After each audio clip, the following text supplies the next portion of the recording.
সরকার আমাদেরকে সেই শ্রদ্ধেয়ভাজন ব্যক্তি আমরা যাকে বাংলার মানুষ মাথায় তুলে রাখতাম দেলোয়ার হোসেন সাঈদী, তাকে মিথ্যা মামলা দিয়ে তাকে আজকে মিথ্যুকভাবে মেরে ফেলেছে ইনজেকশন দিয়ে। এরকম আমি মনে করি এখন বিচারের দরকার নাই। বাংলাদেশ যেভাবে ওরা চোখে আঙুল দিয়ে দেখিয়ে দিয়েছে, এই যে হারুন, বিবি হারুন বা যে সমস্ত দুর্নীতিগ্রস্ত লোক আছে এদেরকে সরকার ধরে এই জনসাধারণের মাঝে ছেড়ে দেয়, ছাত্র সমাজের মাঝে, তাইলে অটোমেটিক ওরা শেষ হয়ে যাবে। কোনো সময় ক্ষেপণের দরকার নাই, ওদেরকেও কোনো বিচারের দরকার নাই।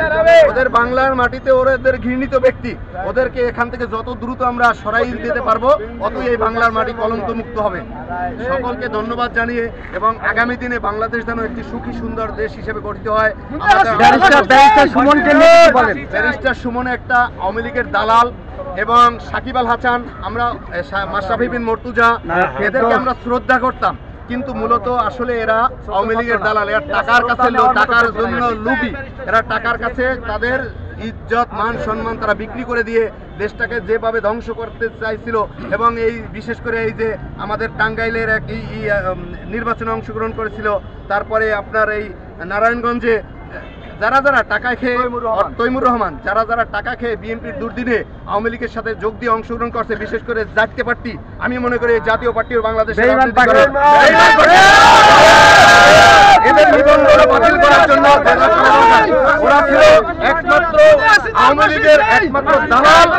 জাতীয় পার্টিকে আমি মনে করি বাংলাদেশের মানুষের রাখা দরকার, যাতে এই জাতীয় পার্টি আগামী দিনে কোনোদিন আবার কারোর সাথে আবার দেশটাকে